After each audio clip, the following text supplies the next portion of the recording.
Get your lying black ass out the car before I yank you out myself. Officer Grant Halverson's shout ripped through the intersection as he yanked Judge Nia Whitaker's door open and seized her wrist. He shoved her chest first over the hood, hot metal biting into her skin through thin fabric while traffic slowed and phones lifted to record. "Stop resisting!" he bellowed for the crowd, though her palms were flat, fingers spread, body rigid and still. "You people always think you're above the law," he sneered, pressing his weight into her back. His right hand slid behind his thigh for half a second. When it came back, a tiny plastic bag dangled between his fingers. He held it up like a trophy. "Look what I found." Nia stared at the asphalt inches from her face, heart pounding but eyes steady. Halverson had no idea the woman he was framing had sentenced men to prison for exactly what he had just done.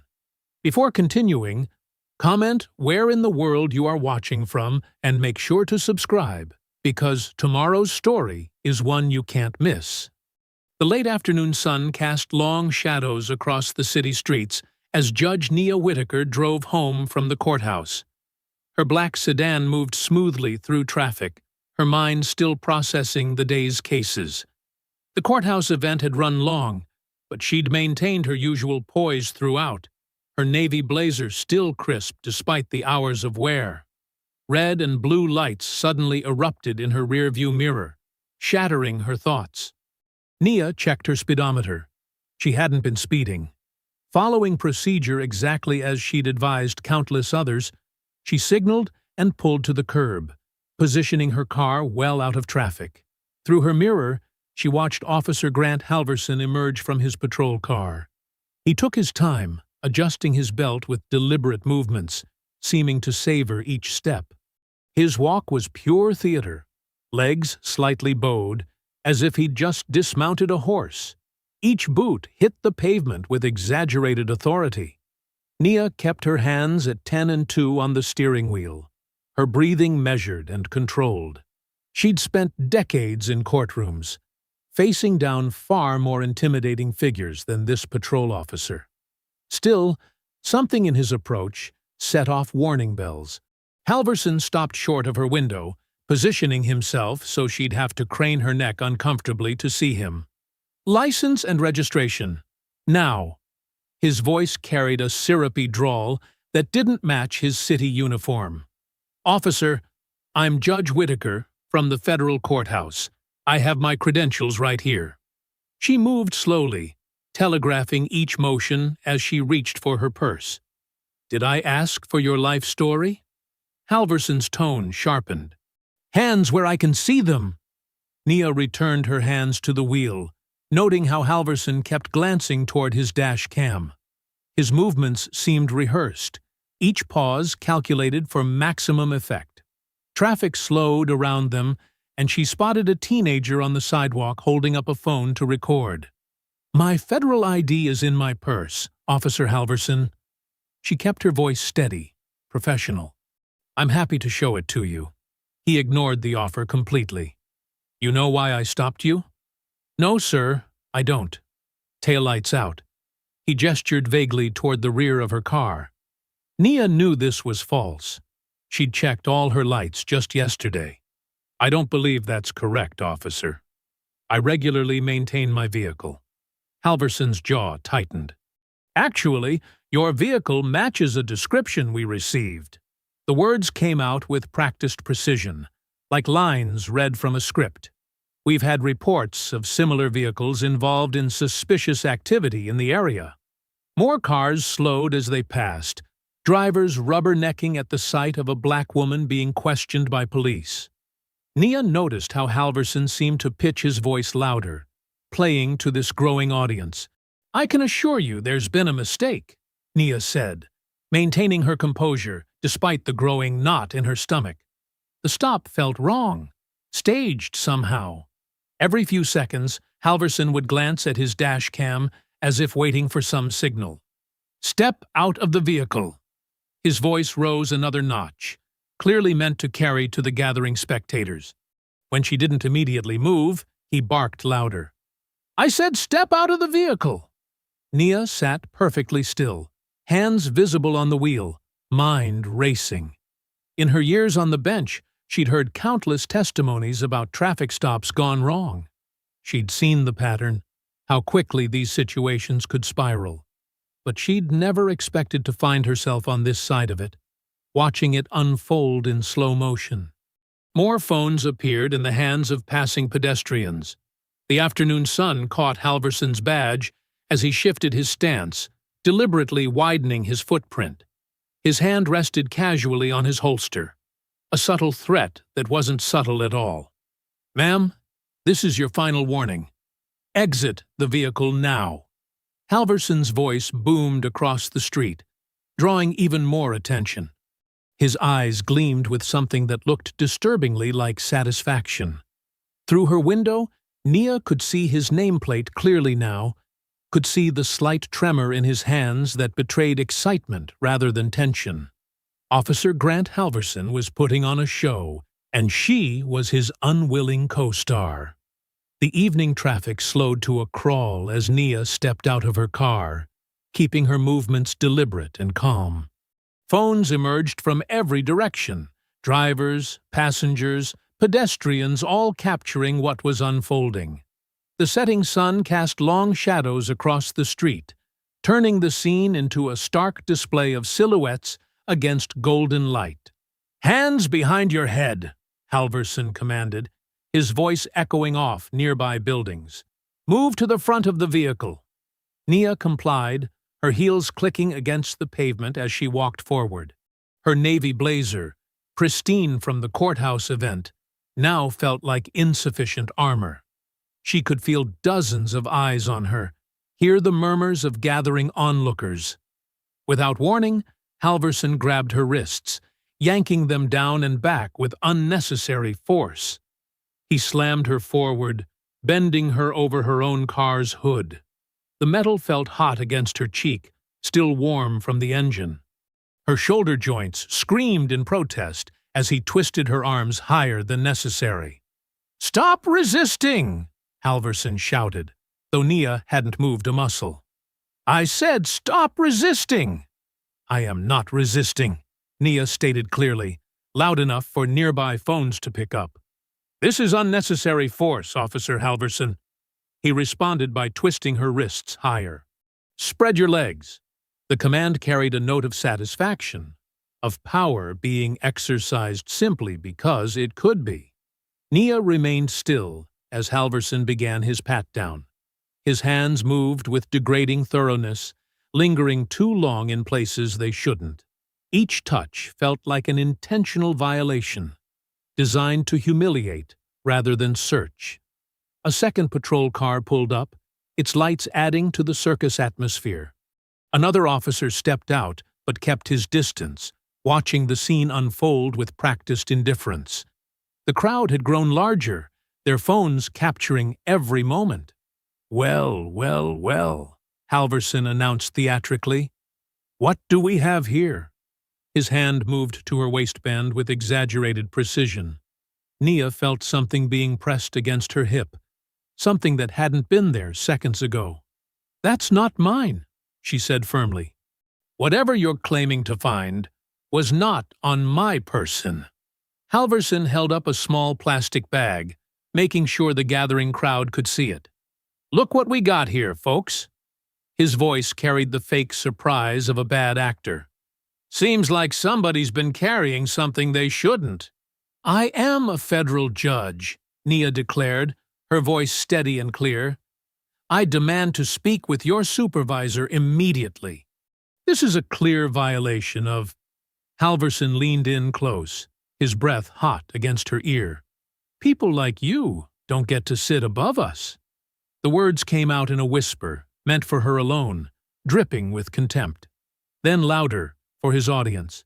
"You can tell your story downtown, sweetheart." "I am Judge Nia Whitaker of the Federal District Court," she repeated, directing her words toward the second officer. "This is a false arrest, and I require immediate supervisor presence." "Never heard of you," Halverson said loudly, though Nia had seen him in her courtroom just last month. He produced his handcuffs with a flourish. "You have the right to remain silent." The metal clicked cold around her wrists, tighter than necessary. Nia kept her face composed as Halverson yanked her upright, but inside, a fury was building, controlled, focused, and absolute. She caught her reflection in her car window, a respected federal judge, being publicly humiliated in her own city. The gathering crowd parted as Halverson marched her toward his patrol car. Phones followed her movement, capturing her expression, transitioning from initial shock to something harder, more determined. She held her head high, refusing to give him the satisfaction of seeing her bow. "Watch your head," Halverson said with mock courtesy, then shoved her roughly into the back seat.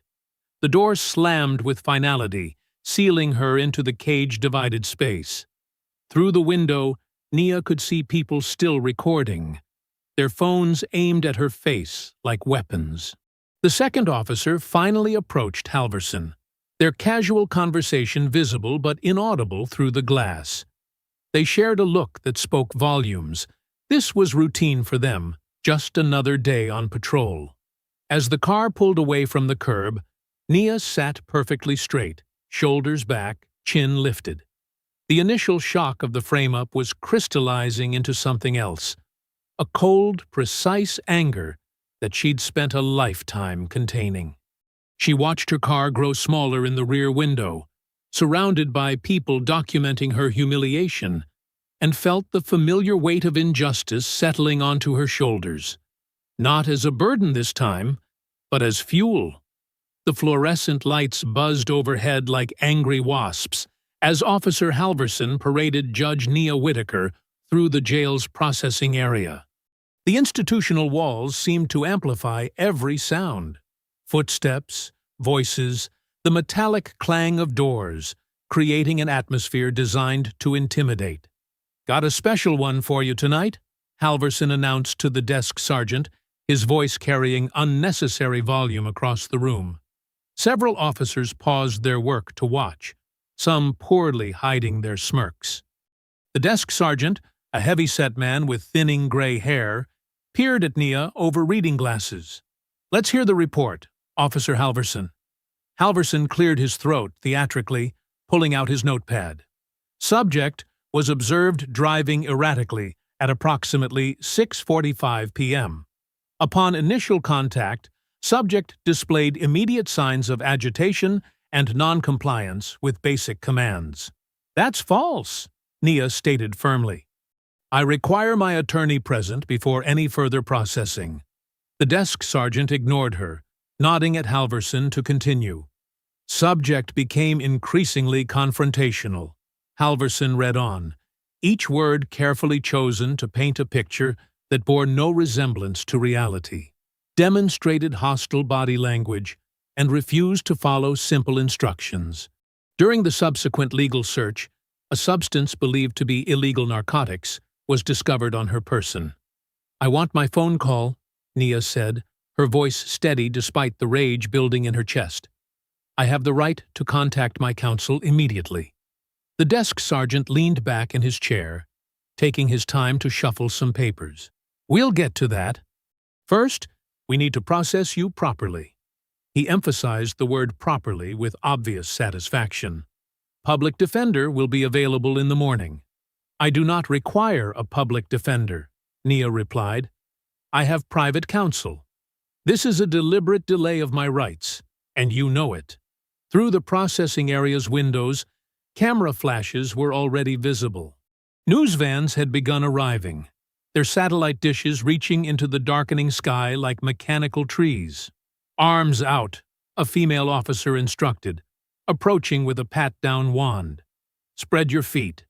Nia complied, keeping her face neutral as she endured another search.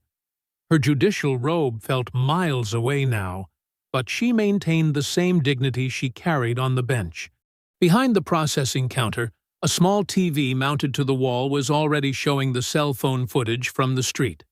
The images looked surreal, her own face pressed against her car hood. Halverson's theatrical discovery, the growing crowd of onlookers. The news ticker beneath read, "Federal judge arrested. Drugs found." "Face forward," the desk sergeant commanded, holding up a camera for her mugshot. No smiling. Nia stood straight, chin level, eyes steady. She wouldn't give them tears. She wouldn't show fear. The camera flashed once, twice, 3 times. Turn left. Now right. Each flash felt like another attempt to strip away her identity, to transform her from Judge Whitaker into just another number in their system. But Nia had spent her entire career facing down bigger threats than this. She kept her shoulders back, her expression composed. Hours crawled by in the holding area. Nia watched other arrestees come and go, noting how some officers smirked in her direction, whispering among themselves. Her request for a phone call was finally granted near 11, long after they knew most law offices would be closed. When they finally processed her release on conditions, the night had grown old. The desk sergeant made a show of reading her restrictions. No travel outside the jurisdiction. Regular check-ins. Any violation will result in immediate— "I understand the conditions," Nia cut him off. "I've issued them myself many times." Stepping out of the jail, Nia was immediately assaulted by camera flashes and shouted questions. Reporters pressed close. Microphones thrust toward her face like accusing fingers. "Judge Whitaker, how do you respond to the charges? Were the drugs found in your vehicle? Will you be stepping down from the bench? What message does this send to the community?" Nia moved through them with measured steps, her voice clear and singular. "I will answer in court." She repeated it like a mantra, pushing past the wall of cameras and questions. The drive home felt surreal. Streets that she'd traveled thousands of times now seemed alien and hostile.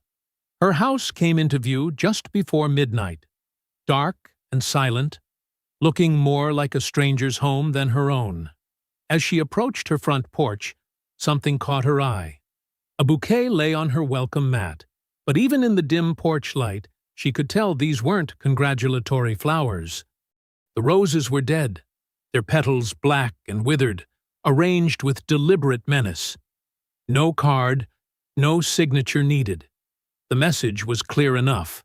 Nia stood looking down at the dead flowers, her hand frozen above her door lock. In the distance, a car engine started and faded away, leaving her alone with the silent warning at her feet. Nia sat in her home office, the desk lamp casting long shadows across stacks of legal volumes and case files. A cup of coffee grew cold beside her notepad, untouched since she'd poured it on autopilot. The clock on her wall ticked past midnight, each sound echoing in the tense quiet. The front door burst open with a controlled fury that could only be Alyssa Moreno. Nia heard her friend's rapid footsteps, then watched her appear in the doorway, still wearing a wrinkled blazer from court earlier that day. "Those bastards!" Alyssa spat, dropping her briefcase on a chair. Her dark eyes blazed with controlled rage. "I came as soon as I got your message. Tell me everything, Nia, every single detail." Nia straightened in her chair, switching into the precise mental state she used when crafting judicial opinions. "It started at 6:43 p.m. I noted the time when I saw the lights in my mirror." "Smart. Keep going." Alyssa pulled out a legal pad, her pen ready. Halverson approached slowly, deliberately slowly. He positioned himself just behind my window frame, hand on his weapon. The way he moved— Nia paused, remembering. It was theatrical, like he was performing for someone. What exactly did he say? Word for word. "License and registration. Now." Aggressive tone from the start. When I tried to show him my federal ID, he refused to even look at it, kept telling me to keep my hands visible, loud enough for people driving by to hear. Alyssa's pen flew across the paper. The taillight excuse? He claimed it was out, then switched to saying my car matched a description. Those were his exact words. Matches a description. It felt rehearsed. Timestamp on when he ordered you out? 6:47 p.m. He positioned himself to block his dash cam's view while doing the pat-down. But he made sure passing cars could see everything else. Nia's hands clenched slightly. He knew exactly what he was doing. Alyssa pulled out her phone, typing rapidly. I'm requesting everything right now. Body cam footage, dash footage, dispatch logs, all radio communication, full chain of custody on the alleged evidence, and every second of jail intake video. She looked up sharply. The viral clip is everywhere. Let's watch it. Nia nodded, turning her laptop screen. The shaky cell phone video played, showing her pressed against her car hood while Halverson shouted, "Stop resisting!" to an obviously compliant person. There, Alyssa pointed. Classic move, creating a false narrative for the video. We'll tear that apart in court. She made another note. What was jail processing like? They delayed my phone call, refused to acknowledge my request for counsel. The desk sergeant treated it like entertainment. Nia picked up her pen, creating a precise timeline with times, names, and exact quotes. Halverson's report used loaded language, agitated, non-compliant, hostile body language. Of course it did. Alyssa pulled out her phone again, dialing quickly. After a moment, she spoke in a low voice. Marcus? Yeah, it's Moreno. I need a favor. Judge Whitaker's arraignment. I need to know the second it's scheduled, and who's assigned. She listened, nodding. Thanks. I owe you. Hanging up, she turned back to Nia. My clerk contact will keep us posted. We need to get ahead of... Nia's phone lit up on the desk, displaying unknown number. The room fell silent as she answered, putting it on speaker. Nothing but breathing came through the line. Slow, deliberate. 10 seconds passed. Then 15. Then a click, and silence. Nia and Alyssa stared at each other across the desk. The message couldn't have been clearer. This wasn't just a random traffic stop gone wrong. This was calculated, orchestrated. They're watching the house, Alyssa said quietly, moving to peek through the window blinds. The dead flowers on my porch when I got home, Nia added. They were fresh. Someone put them there while I was being processed. Alyssa turned from the window, her expression hardening. This is coordinated harassment. They're trying to intimidate you into backing down. She walked back to her briefcase, pulling out more files. We document everything. Every call, every incident, every piece of evidence. Nia nodded, adding the phone call to her timeline with clinical precision. 1:47 a.m., unknown caller. Duration, 23 seconds. No speech, breathing only. The arraignment will be fast-tracked, Alyssa continued, spreading papers across the desk. They'll want to maximize the media impact. We need to be ready for every possible angle they might try. Halverson kept glancing at his dash during the stop. Nia remembered suddenly. Like he was waiting for a signal. There might have been another vehicle nearby, coordinating. We'll subpoena traffic camera footage from the whole area. Alyssa made another note. Time range, 6:30 to 7 p.m. should cover it. Nia rubbed her temples. The second officer who arrived, he stayed back, just watching. Like he was there to witness, not assist. Name and badge number? I couldn't see them clearly, but he was tall, white, maybe mid-30s, clean-shaven. Nia closed her eyes, picturing the scene. His nameplate might have started with R. Morning light filtered through the Venetian blinds in Alyssa's downtown office, casting striped shadows across scattered legal documents. Nia sat in a leather chair, her posture perfect despite exhaustion, while Alyssa paced the room, phone pressed to her ear. What do you mean, processing delay? Alyssa demanded into the phone. The body cam footage should be available immediately. She listened, her jaw tightening. That's not department policy, and you know it. Hanging up, she turned to Nia. They're stonewalling. Claims of technical issues, with the footage upload. The evidence log is being reviewed. Even basic incident reports are suddenly buried in red tape. Standard playbook, Nia observed, making another note in her timeline. Delay until memories fade and footage disappears. Alyssa's office phone buzzed. Her assistant's voice came through. Ms. Moreno, U.S. Attorney Richard Voss's office is calling for Judge Whitaker. They're requesting an immediate private meeting. Nia and Alyssa exchanged looks. Interesting timing, Alyssa said after clicking off. He wants a respectful conversation in the Federal Building conference room. Of course he does. Nia stood, smoothing her blazer.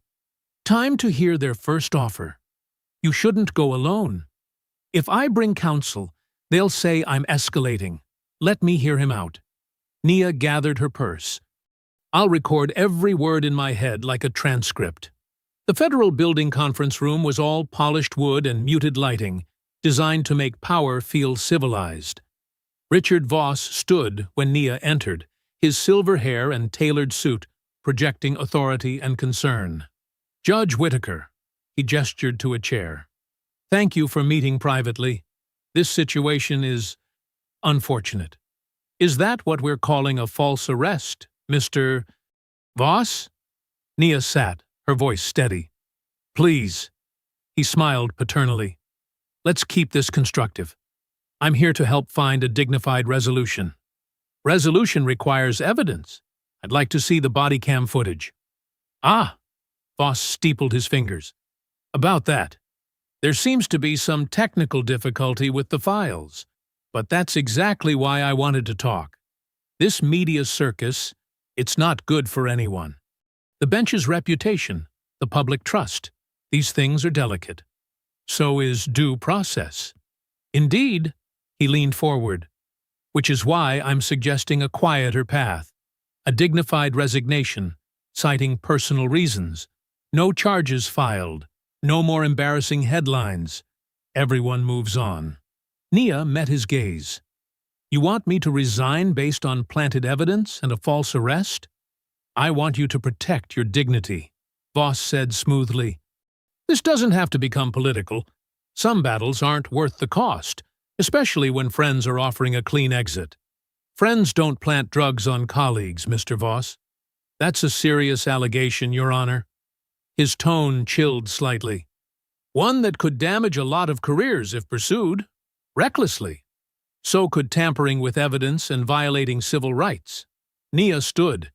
I want the body cam footage, the dash footage, and the evidence log. Today, you're making this harder than necessary. Voss's mask of concern slipped for just a moment. Think about your future. I am, along with everyone else's who's been framed this way. She moved toward the door. File your motions, Mr. Voss.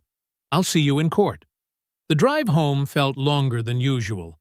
Nia checked her mirrors constantly, noting every vehicle that stayed behind her for more than a few blocks. As she turned onto her street at dusk, something looked wrong about her security gate. It stood slightly ajar, the keypad housing loose. She parked in the driveway, scanning the area before approaching the gate. The screws had been removed and replaced. Clean work, professional. Inside, her front door was still locked, but her living room told another story. Everything was slightly off. The couch cushions had been shifted. Books on the shelf were tilted at new angles. Pictures hung a fraction of an inch crooked. Nothing was missing, just moved enough to send a message. We can enter whenever we want. On her coffee table, centered perfectly, sat a color printout of her arrest. The image showed her pressed against the hood of her car, Halverson looming over her. Someone had circled her face in red marker, the ink still fresh enough to smell. Her phone buzzed with a text from Alyssa. Emergency. They just filed a motion to remove you from all cases, citing pending criminal investigation and appearance of impropriety. Already set for hearing tomorrow. Nia stood in her violated living room, staring at the marked photo. The message was clear. This wasn't just about one traffic stop or one planted bag. This was about removing her completely, erasing her authority, her dignity, her power to effect change from the bench. She took a photo of the marked printout, then carefully placed it in an evidence bag from her briefcase. They wanted her scared, wanted her to feel violated and powerless in her own home. But they had miscalculated. Nia had spent her entire career studying how power protected itself. She knew every move in their playbook. Her phone buzzed again. "Alyssa, how do you want to handle this?" Nia typed back, "Document everything. File counter-motions. They just gave us proof of harassment." She looked around her rearranged living room one more time, then began photographing every shifted item, every crooked frame, every piece of evidence that someone had been there. They thought they were sending a message of intimidation. Instead, they were giving her ammunition. The marble corridors of the federal courthouse seemed colder than usual the next morning. Nia's heels clicked against the floor, each step echoing as whispers followed in her wake. The same halls she'd walked thousands of times now felt like a gauntlet, filled with darting eyes and turned backs. A group of junior clerks huddled near the water cooler scattered as she approached, their faces a mix of discomfort and poorly hidden judgment. Only one remained, deliberately gathering papers with exaggerated slowness. "Morning, Marcus," Nia said, maintaining her usual professional tone. The clerk barely glanced up, his voice low but clear enough to carry. "They're saying you've always been dirty." He hurried away, leaving the words hanging in the air like poison. Outside Courtroom 3, Chief Judge Harrison waited with a court administrator. His expression was carved from stone. "Judge Whitaker, given the circumstances, you're being temporarily removed from the calendar pending review. On what grounds?" Nia kept her voice steady. "Appearance of impropriety. Standard procedure." He wouldn't meet her eyes. "Your cases will be reassigned until this matter is resolved." Through the courthouse windows, Nia could see a crowd forming on the steps below. Signs appeared, professionally printed, bearing her mugshot with crude captions, "Black Robe Criminal," and "No Judge Above the Law." Some faces showed genuine anger, while others moved with coordinated precision, like actors hitting their marks. Her phone buzzed, a text from her neighbor. "Talk radio just gave out your address. Said concerned citizens should make their voices heard." By 3 o'clock, the crowd had migrated to her street. Dozens of people milled about, some filming with phones, others shouting toward her house. A rock struck her front window with a sharp crack, spider-webbing the glass. A male voice bellowed a racial slur from behind the crowd's cover. Nia called the local police, following procedure despite knowing what to expect. 2 officers arrived 40 minutes later, taking their time stepping from their cruiser. The younger one kept touching his body cam, as if making sure it was off. "Something wrong with your camera, officer?" Nia asked. He smirked. "Technical difficulties. Happens sometimes." His partner made a show of writing notes, barely glancing at the cracked window or the lingering protesters. "Could be neighborhood kids," he suggested, though the rock thrower had been a grown man in a business suit. "Not much we can do without witnesses." "There are literally dozens of witnesses," Alyssa said, arriving with her own camera running, "and security footage from 3 angles." The younger officer's smirk widened. "Shame if those files get corrupted, too." They left without taking statements from the crowd, which had thinned but not disappeared. Alyssa moved through Nia's house with methodical precision, photographing the cracked window, the rock's impact point, the scattered glass. "Don't touch anything without documentation," she instructed, capturing every angle.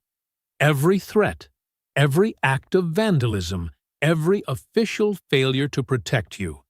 It all builds the pattern. Nia sat at her desktop computer, pulling up public records. Speaking of patterns, she opened Halverson's arrest report from her stop, comparing it to other cases. The language jumped out immediately. Identical phrases, recycled descriptions, copied and pasted between reports months apart. In a case from last year, Halverson wrote, "Subject displayed furtive movements and appeared nervous during initial contact, leading to heightened suspicion." In Nia's report, subject displayed furtive movements and appeared nervous during initial contact, leading to heightened suspicion. From another case 3 months ago, a search of the immediate area revealed a small plastic bag containing suspected narcotics in plain view. Her report, a search of the immediate area revealed a small plastic bag containing suspected narcotics in plain view. Even the timestamps followed a pattern. Traffic stops initiated exactly 17 minutes apart from previous calls.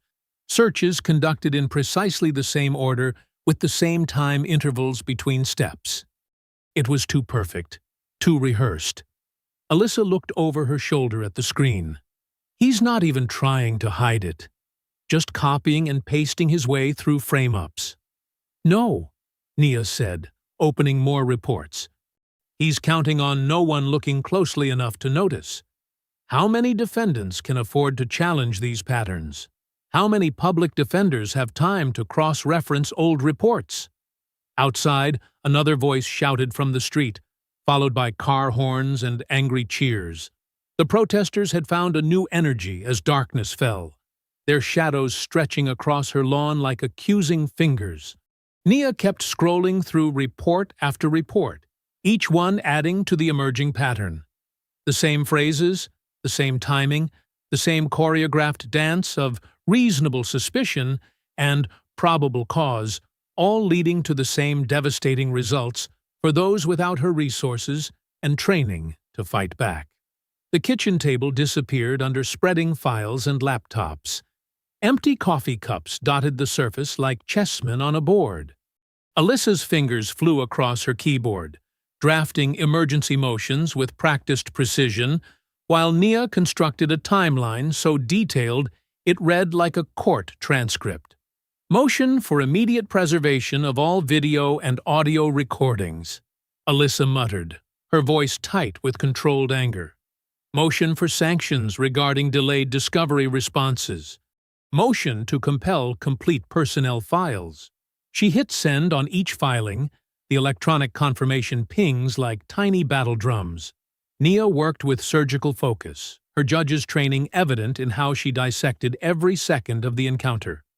Time of initial lights, 5:47 p.m. First radio call logged, 5:49 p.m. Approach to vehicle, approximately 5:51 p.m. She noted each missing data point, each convenient gap where records should exist but didn't. "Look at this," Alyssa said, turning her screen.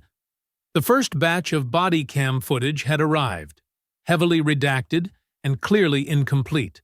They watched Halverson's approach to Nia's car, his exaggerated movements, the way he positioned himself for maximum intimidation effect. Then, at the crucial moment when he claimed to discover the drugs, the video dissolved into digital static. When it resumed, the bag was already in his gloved hand. "Convenient timing for a glitch," Nia observed, her voice cold. She adjusted her headphones, listening intently to the audio track. The ambient sound levels change right before and after the static, like it's been spliced. "Already documented and noted in the supplemental motion," Alyssa confirmed, adding timestamps to her growing list of irregularities. A car engine rumbled outside, too close and too quiet. Nia moved to the window, careful to stay behind the curtain. A dark sedan idled across the street, lights off, its outline barely visible in the shadows between street lamps. The doorbell rang once, sharp and decisive. Alyssa tensed, but Nia checked her phone and nodded. "It's Darlene Pike." The woman who entered moved with the quiet confidence of someone who had seen every trick in the book. In her late 60s, Darlene Pike carried herself like she could still chase down suspects if needed. Her gray hair was cut in a practical bob, and her eyes missed nothing as she surveyed the kitchen. Without a word, she moved to the window and studied the street. She pulled out a small notebook, jotting down details about the sedan. Black Chrysler 300, tinted windows, partial plate visible, starts with XRJ. They watched as the car pulled away, moving too smoothly to be a random observer.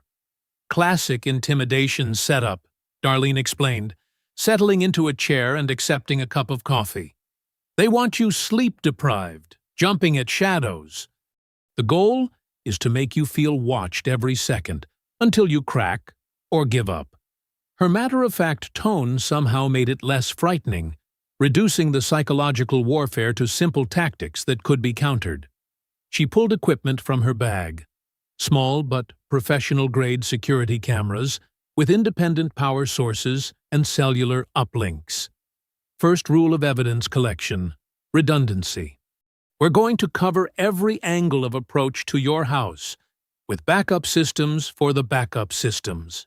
Nia watched as Darlene moved through the house with practiced efficiency, installing cameras in overlooked corners and unexpected angles, each device connected to a secure cloud server beyond local jurisdiction. The mistake they always make, Darlene continued, testing sightlines, is assuming they only need to control official channels. But when you've been doing this as long as I have, you learn to build cases that can survive even if half your evidence disappears. She mounted the final camera, its lens catching the street corner where the sedan had lurked. From now on, we build redundancy. No single point of failure. The kitchen table war room felt more fortified now, ringed by invisible electronic sentinels. Alyssa returned to her motions while Nia refined her timeline, adding Darlene's observations about the sedan to the pattern of surveillance and intimidation. Outside, the night pressed against the windows, but it felt less threatening with Darlene's cameras watching back.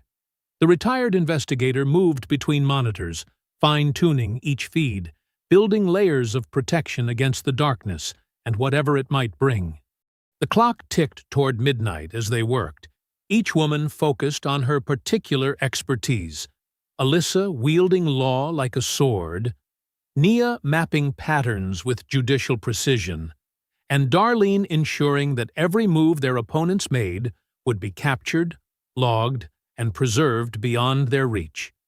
The courthouse cafeteria buzzed with its usual morning crowd, but the usual friendly nods toward Judge Whitaker had turned to sideways glances and whispers. Nia sat with her back to the wall, a habit Darlene had suggested, while Alyssa spread case files across the table like a shield. Darlene nursed her coffee, her eyes constantly scanning the room with practiced casualness. "The forensic expert can start tomorrow," Alyssa said, keeping her voice low. "Dr. Saeed's credentials are impeccable, and she's worked high-profile cases before." "Good," Nia replied, maintaining her judicial composure despite the stares from a group of clerks 2 tables over. "We need someone who can't be easily discredited." Darlene's posture shifted slightly. "Incoming." Young officer, trying too hard to look casual. Officer Evan Rourke approached their table, his movements measured and deliberate. He wore plain clothes instead of his uniform, and his clean-cut appearance projected an image of earnest concern. He stopped a respectful distance from their table, hands visible and empty.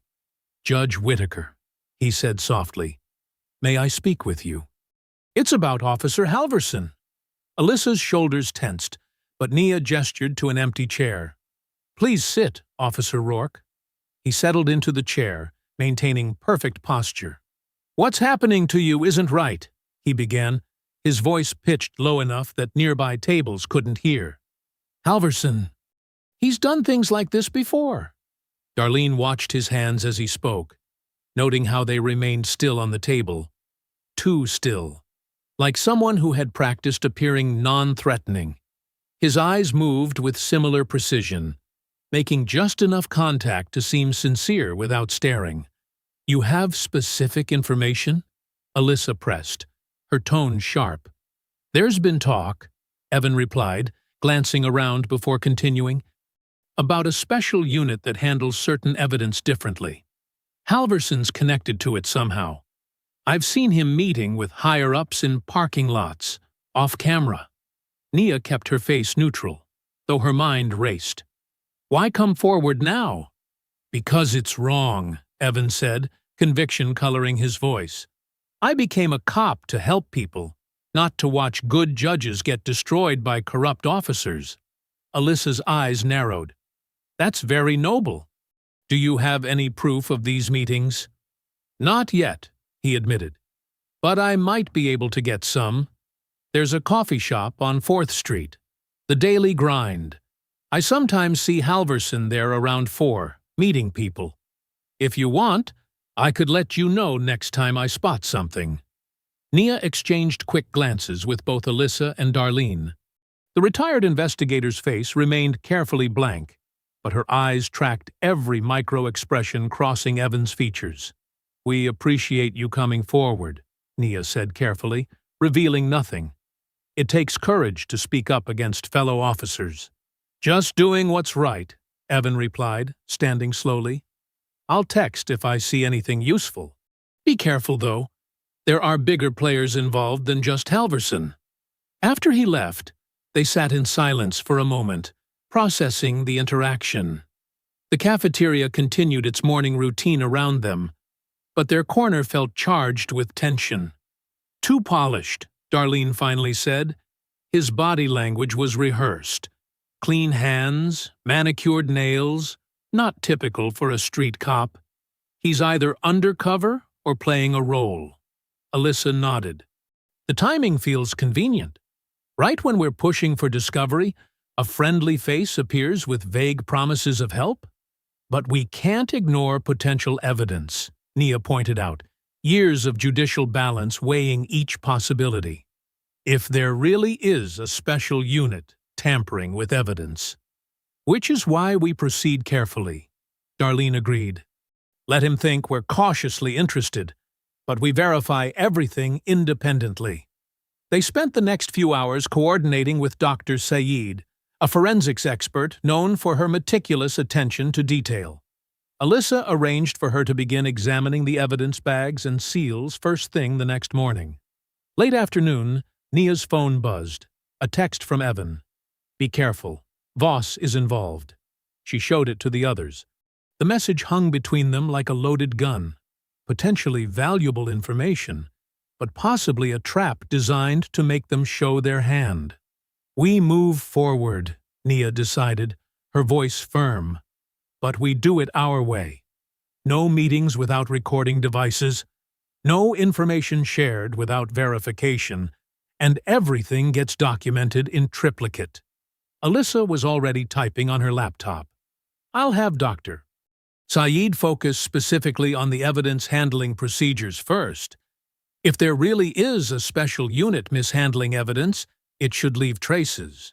The fluorescent lights in Alyssa's office buzzed overhead as Dr. Mira Saeed leaned close to her laptop screen, examining the high-resolution photos of the evidence bag. Her fingers traced invisible patterns in the air as she studied the seal's edge. The office felt charged with anticipation. Nia sat perfectly still, while Alyssa paced behind her desk. There, Dr. Saeed said, her precise voice cutting through the tension. She pointed to a microscopic pattern on the seal. See these compression marks? They show a distinct double pressing pattern. Alyssa stopped pacing. Meaning? Evidence seals are designed to show tampering. When properly sealed, they create a single uniform pressure pattern. Dr. Saeed zoomed in further. These marks indicate the seal was pressed, opened, and pressed again. The second impression overlaps the first. You can see the slight misalignment here and here. Nia leaned forward, her judicial training kicking in. Would this hold up under cross-examination? Absolutely. Dr. Saeed pulled up comparison photos. This is what a proper seal looks like. Single impression, uniform pressure. The differences are measurable and documented. She switched to another image. But there's more. Look at these smudge patterns along the edge. The image showed faint oily marks along the bag's border. Dr. Saeed's finger traced the pattern on screen. These are sebaceous residue marks, skin oils. They appear in areas that should only have been handled with gloves according to standard evidence protocols. Bare hands, Alyssa said, already taking notes. During processing? Yes. And the distribution pattern suggests handling after initial collection. The residue overlaps areas that should have been pristine if proper procedures were followed. Dr. Saeed's voice remained clinical, but her eyes showed controlled anger. This isn't just sloppy work, it's deliberate contamination. Nia watched the evidence build, her face composed, but her heart racing. This was the first concrete proof that the drugs were planted after her stop began. She thought of Halverson's theatrical pat-down, how he'd angled away from cameras at the crucial moment. Time to file, Alyssa announced, already drafting on her computer. We demand a full evidentiary hearing. Halverson explains those camera glitches under oath, and we get Dr. Saeed's findings on record. While Alyssa worked, Darlene entered quietly, carrying a thick folder. She'd spent days digging through Halverson's patrol history. You need to see this, she said, spreading documents across a side table. His complaint record should have gotten him suspended 3 times over, but look, every serious write-up gets marked unfounded by the same 2 supervisors. Protected, Nia observed, studying the pattern. Very, Darlene agreed. He's their go-to man for certain types of stops, the kind that end in convenient discoveries. Alyssa looked up from her motion draft. Names of these supervisors?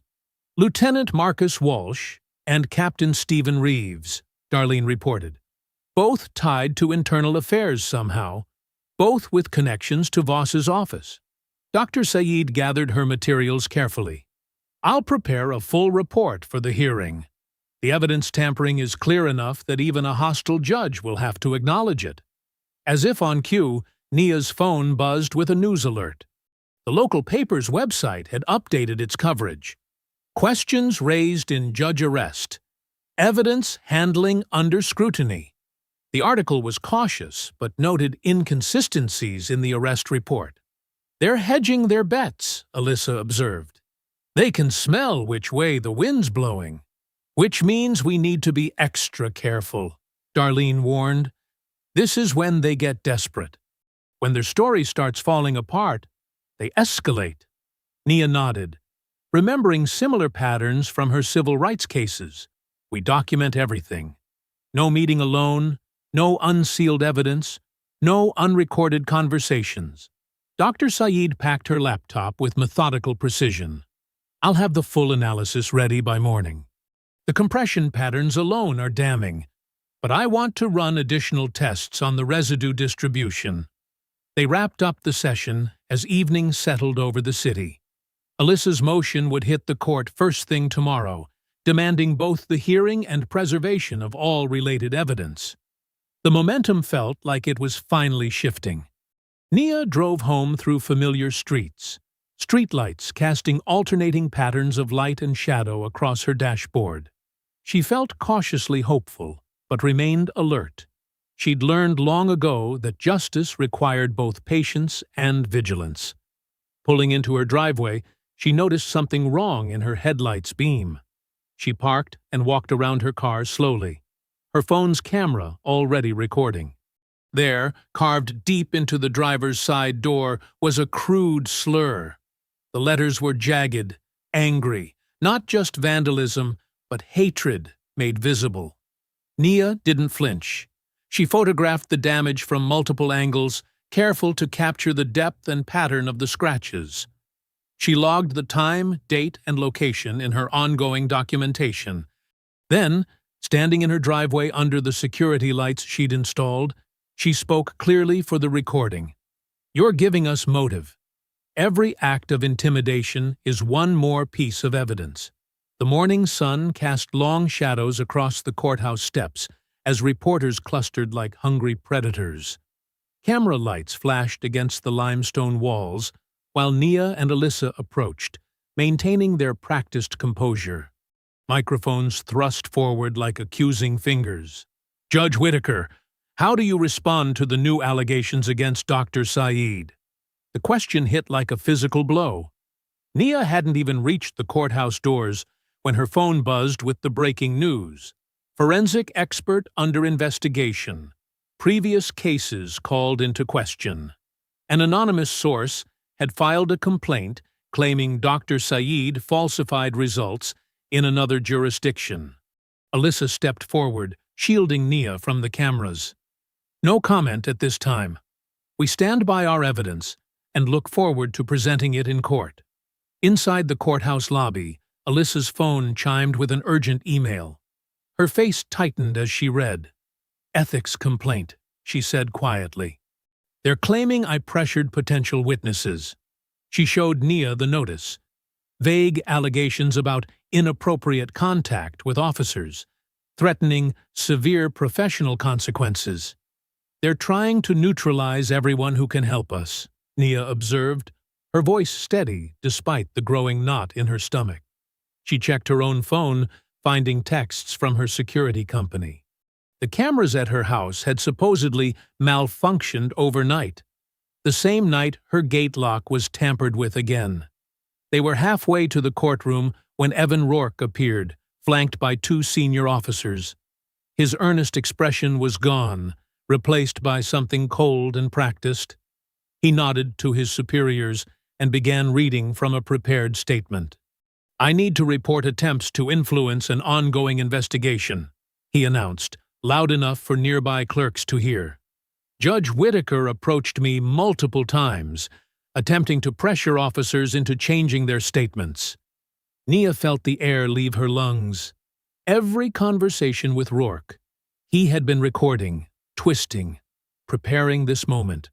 His helpful hints about Voss, his concerned warnings, all of it carefully crafted to build this lie. Before Alyssa could intervene, 2 deputies approached with handcuffs visible. "Judge Whitaker," one announced formally, "you're under arrest for witness intimidation and attempting to obstruct justice." The courthouse crowd parted as they cuffed her, again in broad daylight, again as a spectacle. Phones emerged to capture her second walk of shame. Through the glass doors, she glimpsed Halverson leaning against a patrol car, watching with undisguised satisfaction. His smile said everything. The machine protects itself. They processed her through booking for the second time, each step deliberately slow and public. The same desk sergeant from her first arrest made a show of reading her rights, dragging out each word. Other officers wandered past her holding cell, stealing glances like tourists at a zoo exhibit. Hours crawled by in the cold cell. No phone calls allowed this time. They cited special circumstances and ongoing investigation risks. Through the bars, Nia watched the shift change, noted which officers smirked and which looked away. She documented every detail in her mind, maintaining her judicial discipline even here. As evening settled over the jail, laughter echoed down the corridor. 2 voices, male, probably near the break room. "Even judges get cages," one said, loud enough to carry. "Bet she ain't feeling so high and mighty now." Nia sat perfectly still on the hard bench, back straight despite her exhaustion. They wanted her broken, wanted her to feel small, helpless, stripped of dignity. The entire day had been choreographed for maximum humiliation. The public arrest, the delayed processing, the isolation, the casual cruelty. She thought of Dr. Saeed's careful analysis, now buried under manufactured scandal. She thought of Alyssa fighting baseless ethics charges designed to silence her. She thought of Rourke's betrayal, so carefully planned and executed. They weren't just attacking her case. They were systematically destroying anyone who tried to help her. The holding cell's fluorescent light buzzed overhead, casting harsh shadows. Down the hall, keys jingled as another officer made his rounds, boots clicking against concrete. Each sound, each moment of confinement was meant to wear her down, to make her feel powerless. Nia closed her eyes, controlling her breathing just as she did on the bench during difficult testimony. She had seen this before from the other side. Defendants worn down by the system until they broke, until they accepted whatever deal would make it stop. The machine was built to break spirits, to exhaust resistance, to make truth feel impossible. A guard walked past, deliberately rattling his baton against her cell bars. "Comfortable, Your Honor?" he asked, mockery dripping from the title. She met his gaze calmly, neither flinching nor responding. She had spent her career studying how power worked, how institutions protected themselves, how corruption flourished in shadows. They thought they were teaching her helplessness. Instead, they were showing her exactly how their machine operated. And every machine had its vulnerabilities. The holding cell's fluorescent lights buzzed overhead as Nia sat perfectly still, her back straight against the cold concrete wall. Her judicial robes felt like a distant memory now, but her composure remained unshaken. Each slow breath helped steady her racing thoughts, transforming anger into analytical focus. Around 3 in the morning, keys rattled in the corridor. Alyssa appeared with a uniformed officer, her face tight with controlled fury. "You're being released," she announced, her tone carefully neutral until the officer moved away.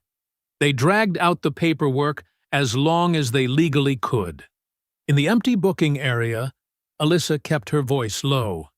"They filed the ethics complaint to try to remove me as your counsel. It's a standard intimidation tactic. They go after the lawyers when they can't break their targets." She handed Nia a thick manila envelope.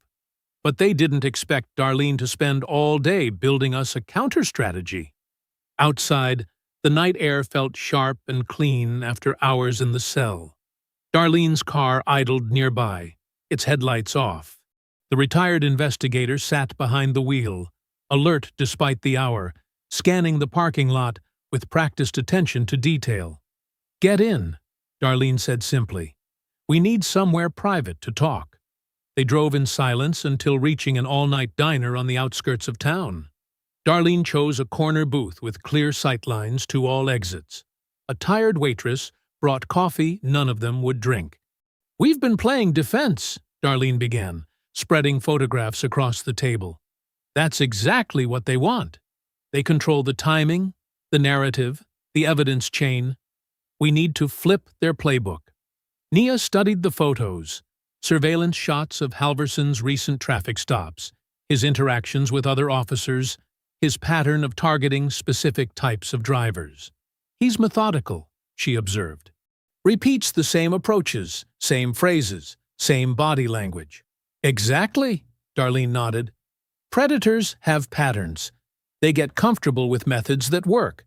And, from what I've seen, Halverson can't resist the power rush of these stops, especially when he thinks he's untouchable." Alyssa pulled out her laptop, showing a detailed timeline she'd assembled. "Look at the consistencies in his reports. The same escalation triggers, the same probable cause language, even the same time gaps in his body cam footage. He's not creative, he's repetitive. Because repetition is safe," Nia said quietly, her judicial experience clicking into place. "Corruption follows predictable paths because deviation creates risk. They stick to what's worked before." Darlene laid out more documents. "I still have contacts in federal oversight. Not local, we can't trust anything Voss might influence, but external channels. Inspector General's office, specialized task force liaisons, people who investigate pattern misconduct and civil rights violations. We need redundancy," Alyssa added. "Multiple recording sources, secured evidence chains, independent observers. No single point of failure they can compromise." For the next 2 hours, they meticulously documented every harassment incident. Nia recorded a detailed sworn statement, her judge's precision creating an airtight timeline. Every phone call, every home invasion, every intimidation attempt logged with exact times and supporting details. Alyssa prepared a sealed filing outlining the full scope of the conspiracy: the media manipulation, the evidence tampering, the coordinated pressure campaign. Darlene made calls to trusted federal contacts, carefully laying groundwork for external oversight beyond Voss's reach. "They expect us to stay defensive," Darlene explained, "to keep responding to their attacks until we're too exhausted to fight. Instead, we're going to give them exactly what they want: another opportunity to plant evidence. Only this time, we control the stage." The first hints of dawn began to lighten the diner's windows. Nia stood, walking to the glass to watch the empty street. Her reflection showed a woman unchanged by the holding cell's attempt to break her spirit. She turned back to her desk, where the strategy lay mapped out in careful detail. "We're going to make them do it again," she said, her voice carrying the quiet authority that had marked her judicial career. "On camera, with safeguards they can't touch." The words hung in the pre-dawn air, transforming their desperate defense into something else entirely: a precision trap built from the very corruption meant to destroy her. For the first time since the original frame, Nia felt the balance of power beginning to shift. Morning light filtered through the dusty blinds of Darlene's rented workspace, illuminating walls covered in detailed timelines, patrol route maps, and surveillance photos. The small office, deliberately chosen for its anonymity, hummed with focused energy as the team gathered around a central table. Darlene spread out a fresh set of diagrams. "Every camera needs a backup, and every backup needs a backup," she explained, pointing to strategic positions marked in red. "We're talking multiple angles, independent power sources, and secure cloud storage that uploads in real time."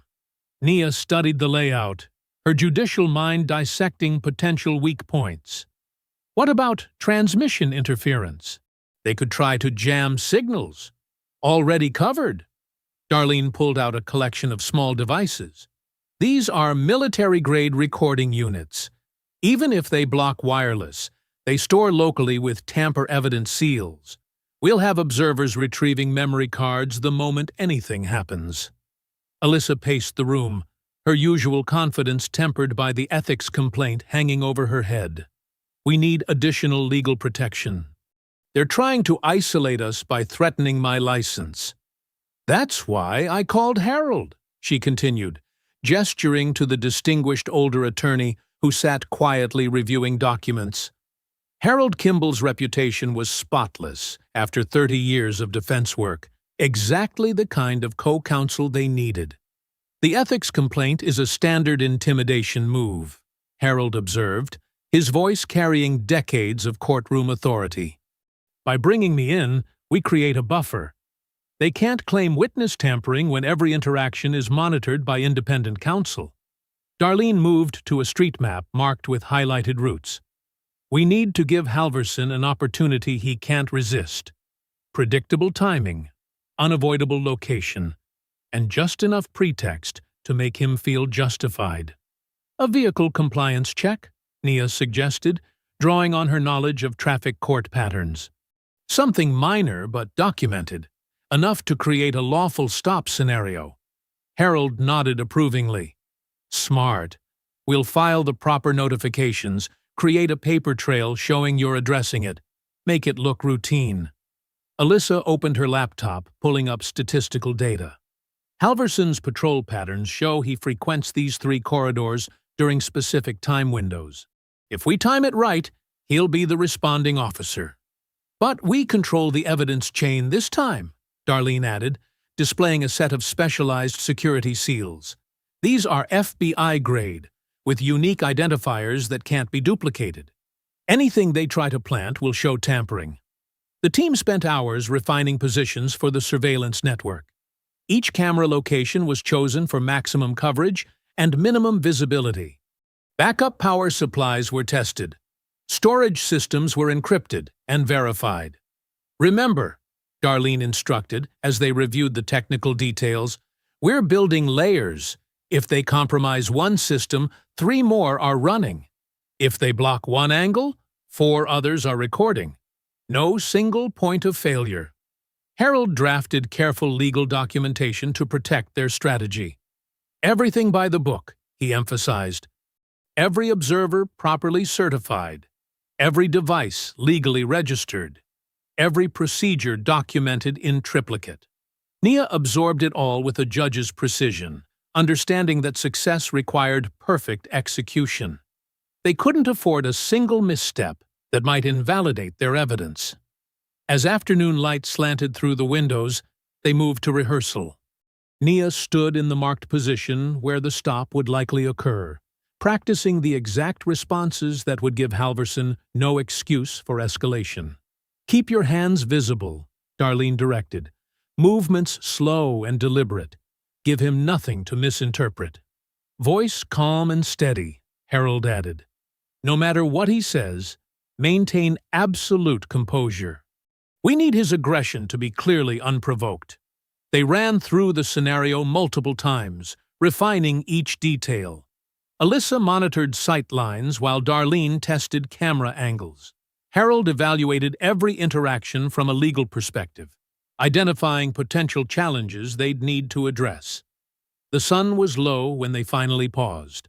Nia stood by the evidence table, examining the security seals that would protect their truth from tampering. Her fingers traced the intricate patterns designed to reveal any interference.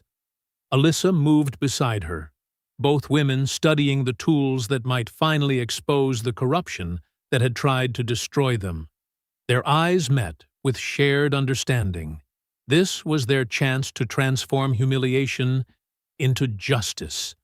"This time," Nia said quietly, her voice carrying the weight of every indignity she'd endured, "the truth won't blink."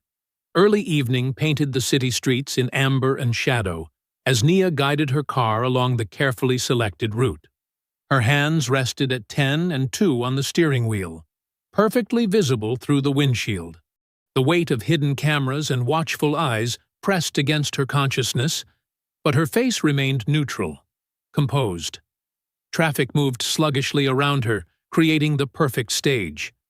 Through her earpiece, Darlene's voice came steady and low. "All systems active. Observers in position." Right on schedule, like an actor hitting his mark, blue lights exploded in her rearview mirror. Nia's heart maintained its measured rhythm as she activated her turn signal and pulled to the curb with textbook precision. In her mirrors, she watched Officer Halverson emerge from his patrol car with that familiar swagger, that same theatrical patience in his stride. "Keep steady," Alyssa's voice whispered through the earpiece. "Everything's recording." Halverson approached her window, his shadow falling across her face. His expression carried that same practiced blend of authority and disdain. "License and registration," he drawled, just like before, just like they knew he would. "My license and registration are in my glove compartment," Nia stated clearly, her voice pitched to carry to every recording device. "I'm going to reach for them now." Halverson's lip curled slightly. "That taillight's out again." The lie rolled off his tongue smooth as silk.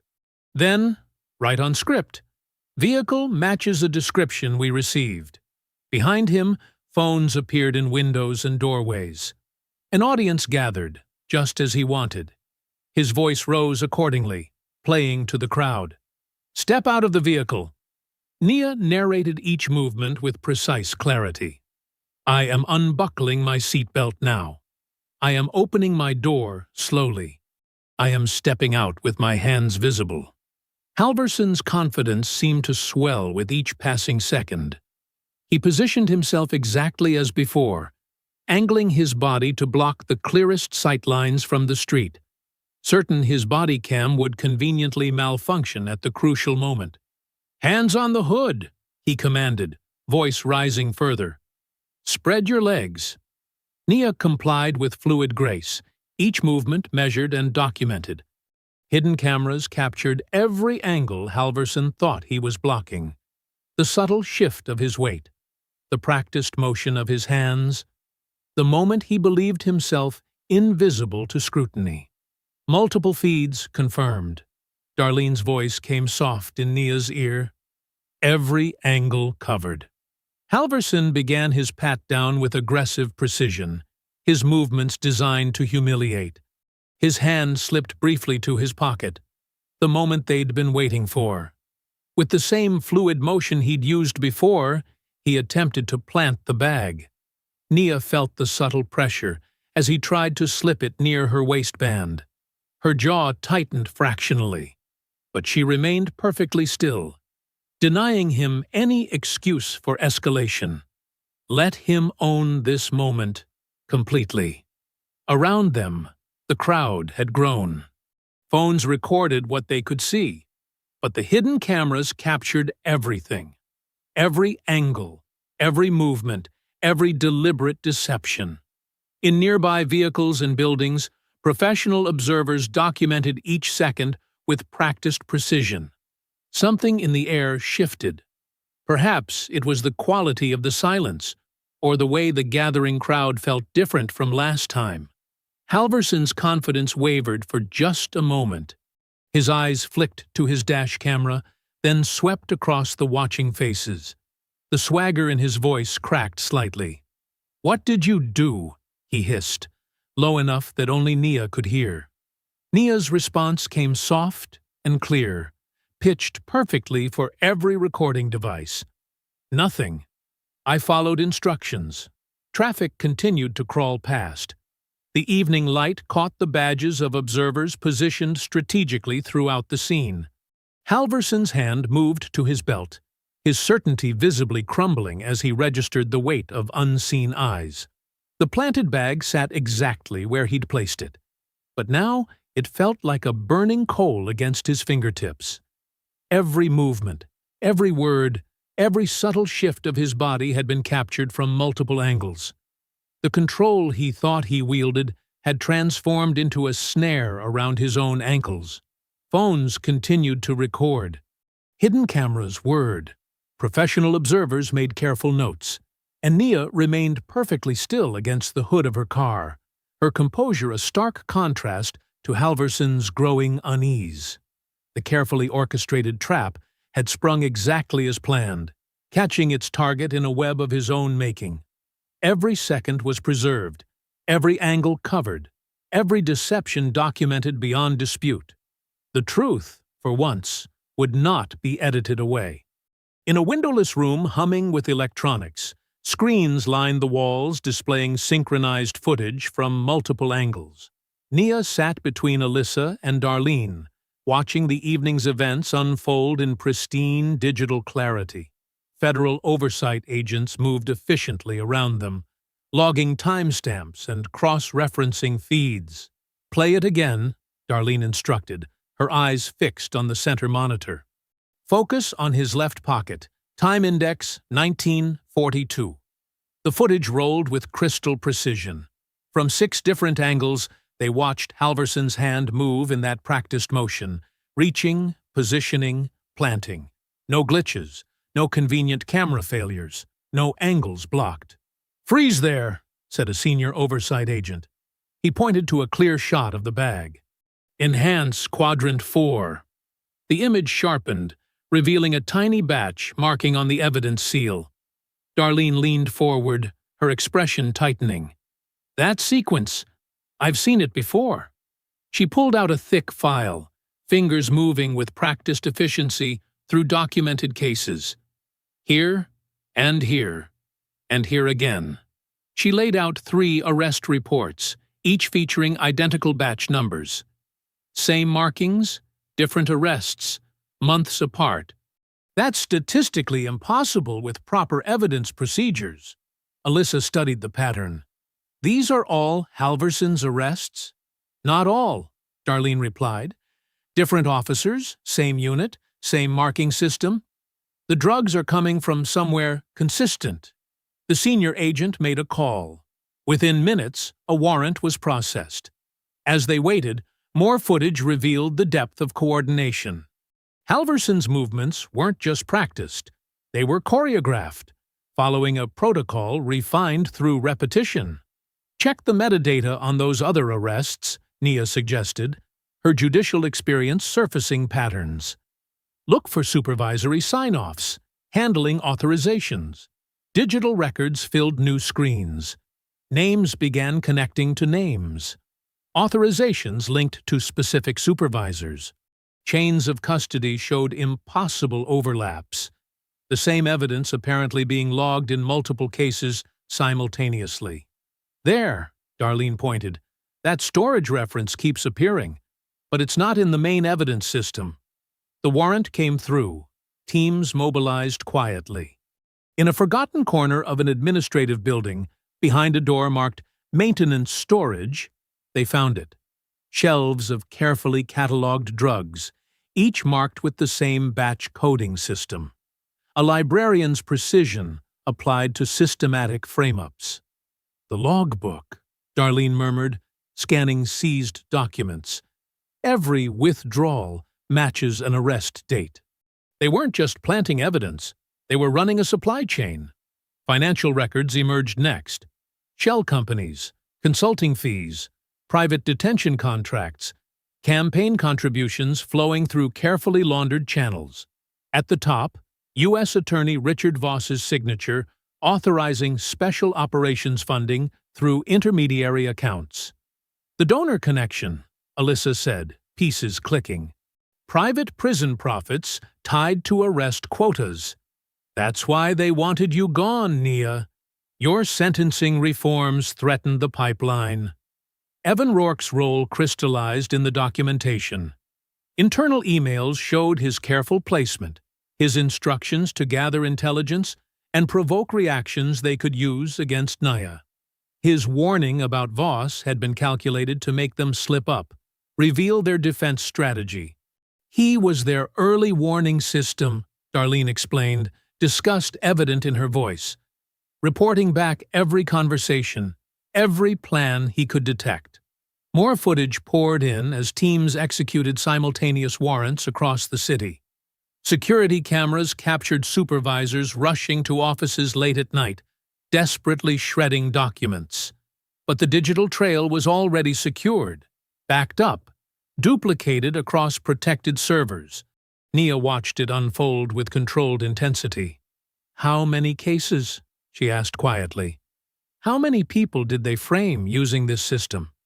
Darlene consulted her notes. Initial estimate from the logbook. At least 300 arrests over 5 years. Maybe more we haven't found yet. "We'll need to review every case," Alyssa said. "Every conviction, every plea deal taken under pressure." The senior oversight agent approached with another update. "Federal teams are moving in now. Silent entries, no warnings. We're seizing everything. Computers, phones, files, the whole network." On new screens, they watched the operation unfold.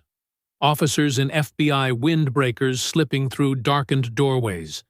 Evidence boxes carried out in steady streams. Supervisors led away in handcuffs, their faces pale in the harsh fluorescent light. "Look at this," Darlene said, holding up a document. Directive from the donor intermediary to Voss. "The judge needs to be removed by any means necessary. The program cannot sustain these losses. Dated 3 days before your arrest." Nia absorbed the scope of it. Not just one corrupt officer, but an entire machine of systematic abuse. The arrogance of power turned into carefully organized persecution. Each document, each video frame, each seized record, adding another layer to the exposure. Near midnight, Darlene turned to Nia as more federal agents moved through the building. "It's not one rotten cop," she said, watching doors open and boxes stack up. "It's a machine. And tonight, we got the gears." Morning light pierced through the courthouse windows as reporters clustered outside, their cameras trained on the entrance. Inside, the marble halls echoed with urgent footsteps and hushed conversations. The overnight raid had shattered the usual morning calm. Alyssa stood beside Nia in a side corridor, watching the security feed. "They're bringing him in through the back entrance," she said, her voice tight with satisfaction. "No special treatment this time." Darlene joined them, her tablet displaying live updates. Federal marshals picked him up 20 minutes ago. He didn't go quietly. Through the security monitors, they watched Grant Halverson being led in, not striding confidently like he owned the place, but stumbling, cuffed, his uniform replaced by civilian clothes. His face twisted with disbelief as marshals conducted a thorough search, making him spread his legs, checking every pocket. "How does it feel?" Alyssa muttered, watching him endure the same humiliation he'd inflicted on others. Harold Kimball appeared, his briefcase bulging with documents. "The charging papers are filed. They're not holding anything back." In the main courtroom, every bench filled quickly. Court staff whispered behind hands, stealing glances at Nia as she took her seat in the gallery. She sat straight-backed, hands folded, her expression revealing nothing. The proceedings began with mechanical efficiency. Halverson was brought in, his swagger deflated, eyes darting around the room like a trapped animal. When he spotted Nia, his face contorted with hatred. The federal prosecutor stood, reading charges into the record. Evidence tampering, multiple counts, conspiracy to violate civil rights under color of law, obstruction of justice, false statements to federal investigators. Each charge landed like a hammer blow. 25 years possible. No qualified immunity for deliberate frame-ups. Halverson's composure cracked. "You can't do this to me!" he shouted, surging against the restraints. "I'm the police! I'm one of you!" "Sit down, Mr. Halverson," the judge ordered sharply. The outburst continued. "This is what we do. This is how it works. Ask Voss. Ask any of them." Marshals moved in to control him as his lawyer tried desperately to shut him up. But the damage was done. His words confirmed every conspiracy allegation in the indictment. News broke during the hearing that U.S. Attorney Richard Voss had submitted his resignation, effective immediately. Federal agents were seen entering his office with boxes and evidence bags. The donor intermediary's name appeared in court filings: Maxwell Thorne, CEO of private prison contractor Sterling Corrections, LLC. His company's stock plummeted as the connection became public. Darlene passed Nia a note. "They're executing search warrants at Sterling's offices now." The hearing continued with devastating precision. Evidence logs detailed years of systematic frame-ups. Body camera footage showed repeated glitches matching drug plants. Financial records traced payments through shell companies. When Nia's original case came up, the prosecutor didn't mince words.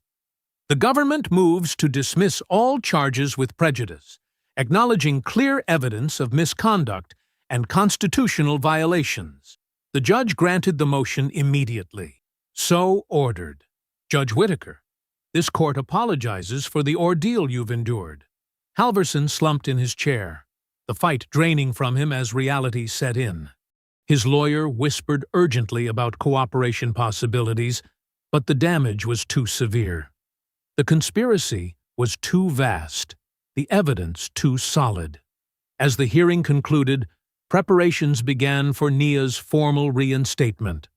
Court staff cleared the main ceremonial courtroom, arranging flowers and straightening flags. The chief judge would personally welcome her back to the bench. Harold reviewed the settlement documents, a substantial sum, most of which Nia had already designated for a new legal clinic focused on wrongful convictions. "You're not keeping any of it?" Alyssa asked. "The money needs to help others trapped in their machine," Nia replied. "That's real justice." Late afternoon sun filled the ceremonial courtroom as Nia prepared to retake her rightful place. Reporters filled the gallery. Colleagues who had avoided her now smiled warmly, though she noted which ones had stood by her from the start.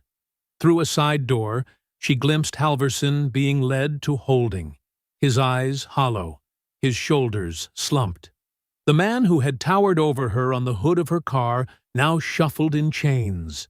Nia straightened her robes, touched her father's old watch for strength, and prepared to address the court.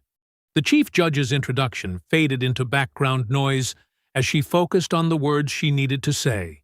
Not for revenge, but for truth. Her gaze swept the crowded room, settling briefly on Halverson's defeated form. Her voice carried clearly. Authority isn't immunity. If you enjoyed the story, leave a like to support my channel, and subscribe so that you do not miss out on the next one. On the screen, I have picked 2 special stories just for you. Have a wonderful day.